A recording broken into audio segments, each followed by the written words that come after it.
I have read enough social media posts to realize that people are clueless about the biblical story. When I see what people write, it's like someone barging into a movie halfway through and loudly complaining they don't understand the plot. It's not just annoying, it's lazy. Don't be that guy who criticizes what you refuse to understand.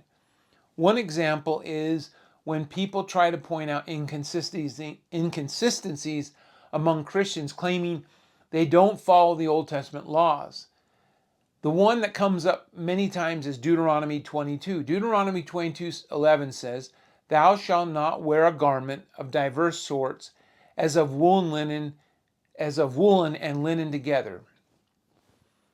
Actually, these verses appear in a list of practical commands, like watching out for your neighbor's things, building codes for safety. Then there are a few verses that talk about not mixing things like animals connected to a plow, sowing different kinds of crops, and then mixing fabrics. But why are there laws in the first place? And to whom are these laws given? If you're going to judge the Bible, at least know the story. Otherwise, you're just spreading ignorance. Creating false narratives to condemn is not just dishonest, it's evil. Here's a quick version. God created the world and put humans in charge and expected them to follow his lead. Humans blew it and chose evil, ruined everything, and turned the world into a mess. God wiped the slate clean with a flood, but people didn't learn. They went straight back to rebellion, so God split them up by language.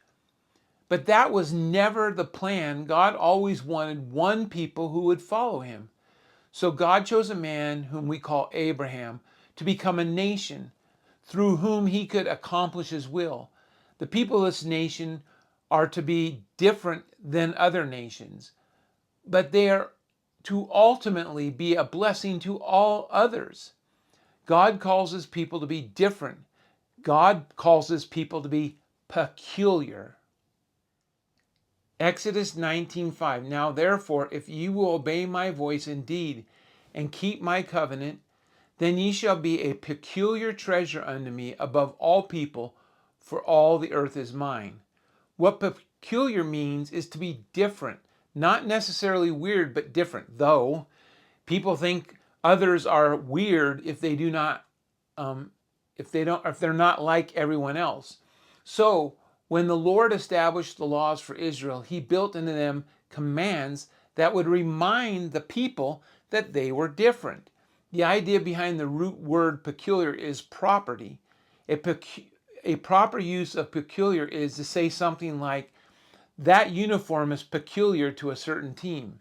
So back to our verse about fabrics. Anyone who sews knows you don't make a garment of wool and linen because the shrinkage differs, and when washed, the garment would be destroyed. The Israelites were not to plant different types of crops in the same field, which makes sense in many cases. Also, they should not yoke two different types of animals, as it would hurt them. The point is that these things were a constant reminder that they were different from other nations and should not mix with them. These were the laws of Israel in ancient times, but that doesn't mean there is no wisdom in them. Even in our day, we do things to distinguish ourselves from other people. If you want to play on a team, you must wear the right uniform. If you want to be part of a group, you should be aware of the expected behaviors and customs. One example I think of is when the Continental Army adopted consistent standards, uniforms, discipline, and order. It became a unified fighting force rather than scattered militias. In the same way, God gave Israel laws that made them visibly distinct from the nations. These laws were like a spiritual uniform. They reminded Israel daily that they belonged to God and that they were not to blend with the world. And that unity comes from a shared obedience to God's standards. Let's be honest. Most Christians today completely miss this principle. They act like the Old Testament laws are ancient history with zero relevance. But Jesus didn't say he came to throw out the law, he said he came to fulfill it. If you're going to ignore the principles of separation, you're going to ignore what it means to belong to God. Even though the New Testament doesn't directly mention tattoos, the principle is clear. Christians are supposed to be visibly different. Tattoos haven't been a Christian tradition, and I can't think of a clearer way to illustrate how we are becoming like those who are not Christians. It is like wearing the uniform of a different team but pretending you still play for your own. No one really buys it, and it muddles your loyalty.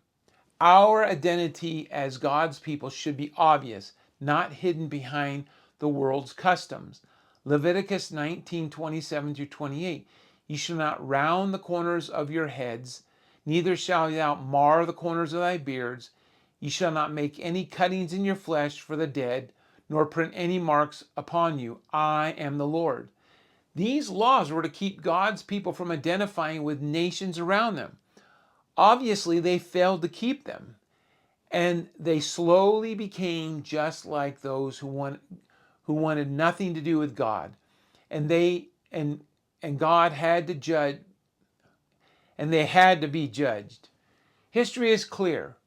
When those who are supposed to be holy unto their God start to dress and act like those who aren't, judgment is coming. 1 Peter 2:9, but ye are a chosen generation, a royal priesthood, a holy nation, a peculiar people, and ye should show forth the praise of him who hath called you out of darkness into his marvelous light. 1 Peter 1:15-16, but as he which hath called you is holy, so be ye holy in all manner of conversation, because it is written, be ye holy, for I am holy. When Peter says, be ye holy, for I am holy, he's pointing straight back to the Old Testament, the only Bible he had. He didn't need to restate every command. Those principles were already there. The apostles knew the Gentiles couldn't keep every letter of the law in nations with totally different customs, but that wasn't an excuse to ignore the principles. Holiness still mattered, even if the specifics look different. If this makes you uncomfortable, good. None of us get off the hook here. We all break these principles. One day, we will stand before Jesus and our lives will be tested by fire.